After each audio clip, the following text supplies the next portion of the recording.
Hai and Assalamualaikum. Kepada kami ingin membentangkan MPU 22012 iaitu subjek entrepreneurship. Yang seterusnya adalah isi kandungan. Apakah isi kandungan dalam PowerPoint kami? Yang pertama adalah ahli kumpulan, kedua pengenalan, ketiga tujuan menyediakan rancangan perniagaan, keempat latar belakang perniagaan atau syarikat, kelima latar belakang pemilik atau rakan niaga kami, keenam rancangan organisasi, ketujuh rancangan pemasaran, ke-8 rancangan operasi, ke-9 rancangan kewangan, ke-10 jadual pelaksanaan projek dan yang terakhir adalah kesimpulan. Seterusnya, ahli kumpulan kami terdiri daripada 5 orang. Yang pertama adalah saya. Nama saya adalah Muhammad Arif Imran bin Muhammad Alifian. Nombor kad matriks 13 DKA 20F1058. Yang kedua adalah Muhammad Ashraf bin Muhammad Zaki. Nombor matriks 13 DKA 20F1157. Yang ketiga adalah Muhammad Khair Azhan bin Khalid. Nombor kad matriks 13 DKA 20F1103. Yang keempat Muhammad Irfan bin Sabri. Nombor kad matriks 13 DKA 20F1058. Dan yang terakhir sekali adalah Muhammad Nabil bin Azhar. Nombor matriks 13 DKA 20F1133. Jadi saya akan menerangkan mengenai pengenalan tentang Biscotti. Biscotti merupakan sebuah perniagaan yang ditubuhkan dengan bertujuan menyediakan pelbagai jenis cookies dan chip seperti brownies. Premis perniagaan ini yang mempunyai kedai satu tingkat yang terletak di 3489 Kampung Pulau Duyung Besar, 20,100 Kuala Terengganu, Terengganu. Kedudukan premis ini sangat strategik kerana ia berhampiran dengan kawasan perumahan dan institusi pengajian tinggi. Tambahan pula, kawasan premis perniagaan ini yang memang sudah membangun. Oleh itu, perniagaan ini berpotensi untuk mendapat sambutan daripada kalangan penduduk-penduduk setempat dan pelajar-pelajar sekolah dan IPT.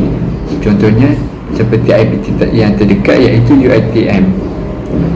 Seterusnya, idea untuk membuka perniagaan ini tercetus apabila kami mendapati terdapat beberapa rumutan oleh orang di sekitar kawasan itu bahawa suka untuk mencari kedai cookies yang berdekatan. Oleh yang demikian, kami mendapat idea yang bernas untuk menumbuhkan perniagaan ini bagi memudahkan penduduk dan pelajar mendapatkan cookies dan chip yang sedap dan terbaik. Dan seterusnya, apakah tujuan kami menyediakan rancangan perniagaan ini? Yang pertama, tujuan kami adalah untuk menaik taraf perniagaan kami kepada perniagaan yang lebih besar. Selain itu, kami juga ingin menambah baik premis perniagaan kami dengan beberapa alatan baru. Seterusnya, untuk meyakinkan semua pihak, lebih lagi keluarga kami, bahawa projek yang dirancangkan ini merupakan projek yang berdaya maju dan sesuai untuk pelaburan atau pembiayaan. Selain itu, untuk melihat dan menilai idea atau projek perniagaan yang dicadangkan dengan teliti, objektif, kritikal dan proaktif. Seterusnya, untuk membantu usahawan menganggarkan keperluan sumber-sumber perniagaan dan mengagihkannya dengan lebih baik dan tepat.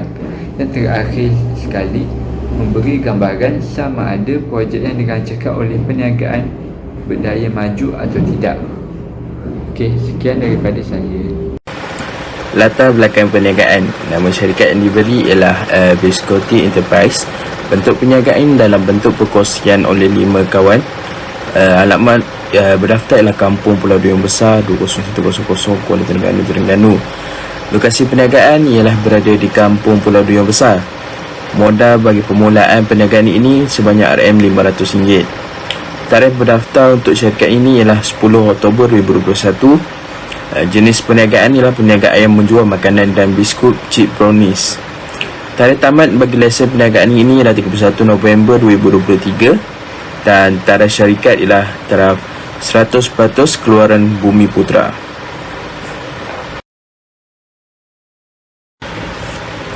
Latar belakang rakan kongsi yang pertama ialah nama Muhammad Ashraf bin Muhammad Zaki, lahir pada 28 November 2022, berumur 19 tahun, jantina lelaki, beragama Islam dan warga negara Malaysia.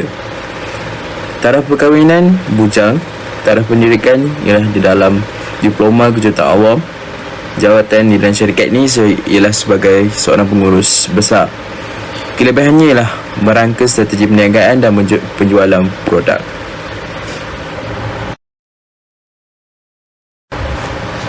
Rakan kongsi yang kedua ialah Muhammad Arif Imran bin Muhammad Arif.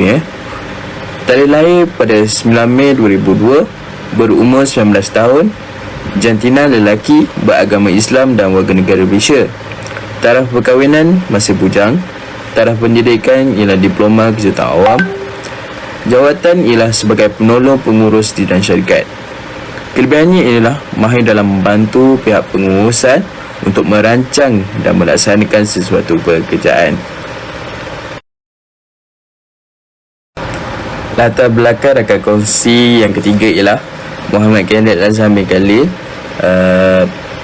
Tarikh lahir 28 Januari 2022, berusia 19 tahun, jantina lelaki, beragama Islam dan warga negara Malaysia. Status ataupun taraf perkahwinan bujang. Taraf pendidikan ialah di dalam Diploma Kejuruteraan Awam. Jawatan di dalam syarikat ialah sebagai ketua logistik.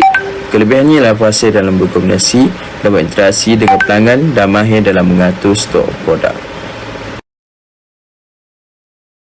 Assalamualaikum warahmatullahi wabarakatuh. Saya Muhammad Ashraf bin Muhammad Zaki, mengangkat matrik 13 DKA 20F1157. Saya akan meneruskan tentang latar belakang rakan kongsi dalam syarikat kami. Nama penuhnya adalah Muhammad Irfan bin Sabri. Tarikh lahirnya adalah 29 Mac 2002. Umurnya adalah 19 tahun dan jantinanya adalah lelaki. Agamanya adalah Islam dan warga negara adalah Malaysia. Dan taraf perkahwinan adalah bujang. Taraf pendidikan adalah Diploma Kejuruteraan Awam. Jawatan yang dipegang oleh rakan kongsi kami, Encik Muhammad Irfan bin Sabri, adalah Ketua Kewangan. Kelebihannya adalah mahir dalam menguruskan kewangan syarikat kami. Rakan kongsi seterusnya dalam syarikat kami, nama penuhnya adalah Muhammad Nabi bin Azhar. Tarikh lahirnya adalah 4 Mac 2002. Umurnya adalah 19 tahun, jantinanya adalah lelaki, agama adalah Islam, warga negara adalah Malaysia.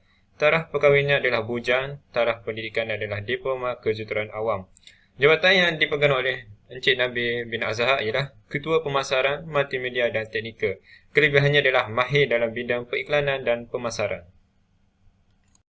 Untuk rancangan organisasi dan pemasaran, misi dan matlamat organisasi perniagaan syarikat kami.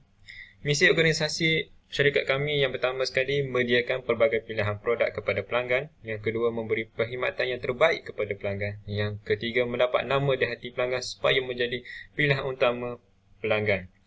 Matlamat organisasi kami ialah mendapat keuntungan sebanyak 50% daripada modal yang telah dikeluarkan dalam tempoh 3 bulan selepas bermulanya operasi dan berjaya mendapat titik pulang modal dalam tempoh setahun. Yang kedua, mengembangkan perniagaan kami dengan lebih meluas. Untuk strategi jangka pendek yang telah dibincangkan oleh syarikat kami, yang pertama sekali adalah menaik taraf perniagaan kami, menampal dan mengedarkan poster mengenai syarikat dan produk kami di tempat tumpuan orang ramai. Mengadakan promosi jualan dan diskaun sewaktu hari-hari perayaan untuk menarik perhatian orang ramai. Membuat periklanan di laman media sosial seperti Facebook dan Instagram. Untuk strategi jangka panjang dan yang telah dibincangkan oleh syarikat kami, yang pertama sekali mengaplikasikan perkhususan dalam servis kami. Yang kedua, meluaskan pasaran syarikat kami dengan membuka cawangan di tempat lain. Yang ketiga, meningkatkan pelaburan modal supaya dapat meningkatkan perniagaan syarikat kami. Yang keempat sekali, meningkatkan taraf premis untuk menyediakan suasana yang lebih baik kepada pelanggan. Jadi kita pergi pula kepada rancangan pemasaran. Bagi analisis pasaran, perniagaan ini amat berpotensi untuk berkembang dengan lebih meluas kerana didapati permintaan yang tinggi dalam kalangan pelajar sekolah, pelajar IPT maupun pensyarah dan penduduk sekitar. Lokasi yang strategik memudahkan orang ramai untuk datang ke kedai kami bagi mendapatkan barang keperluan mereka. Jadi, oleh yang demikian, kami mempunyai peluang yang cerah untuk mendapatkan keuntungan. Seterusnya, untuk bentuk pasaran pula, aktiviti perniagaan kami adalah aktiviti perniagaan serta perkhidmatan menjual pelbagai jenis buku dan alat tulis serta kelengkapan sekolah kepada pelanggan. Bagi kumpulan sasaran kami adalah dewasa, warga emas, kanak-kanak, pelajar sekolah dan juga pelajar universiti serta guru sekolah dan guru tuition. Dan yang terakhir sekali adalah kita pergi kepada potensi pemasaran.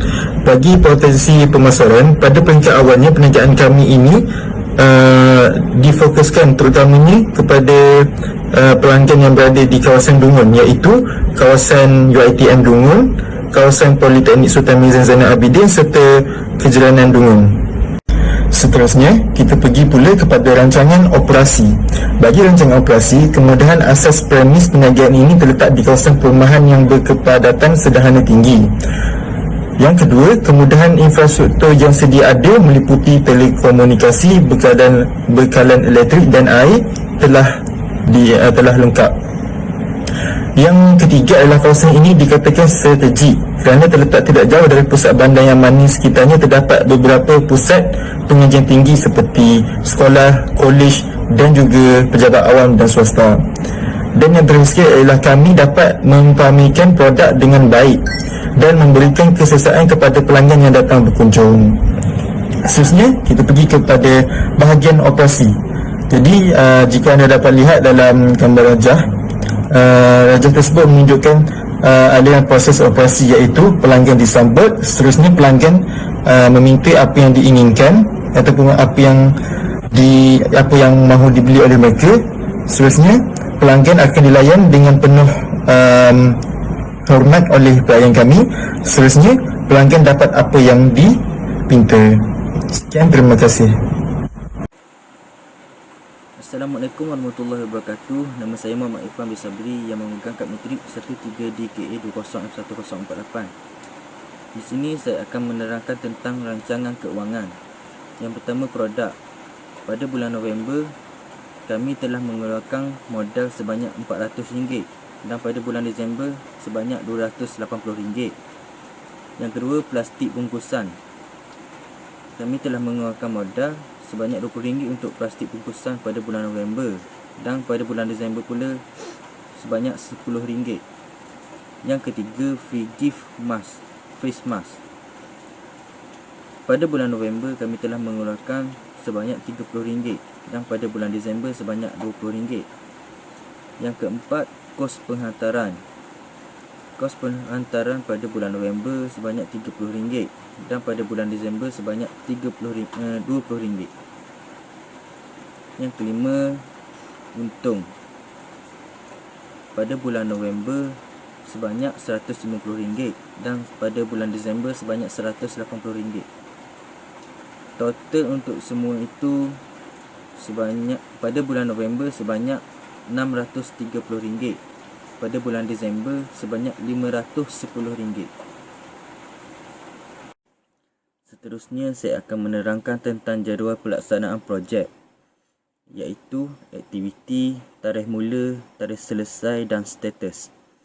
Yang pertama, mengadakan perbincangan dan mengenal pasti produk yang ingin dipasarkan, yang bermula pada 7/10 sehingga 8/10/2021.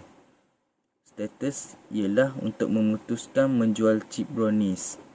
Yang kedua, mengenal pasti keperluan dan kemahuan masyarakat, yang bermula pada 9/10/2021 sehingga 11/10/2021 untuk membuat kajian. Yang ketiga, membuat persetujuan dengan pembekal produk. Tarikh 15/10/2021 sehingga 17/10/2021. Status pembekal TFN brownies. Yang keempat, mengambil produk dengan pembekal. Tarikh 20/10/2021 sehingga 24/10/2021. Produk dipus dari Kelantan. Yang kelima, melaksanakan produk pitching yang bermula pada 25/10/2021 sehingga 1/11/2021. Yang keenam, menghadiri kursus perniagaan online yang bermula pada 15/11/2021 sehingga 16/11/2021. Yang ketujuh, mengenal pasti kekurangan perniagaan yang bermula pada 20/11/2021 sehingga sekarang. Status perniagaan berjalan seperti biasa.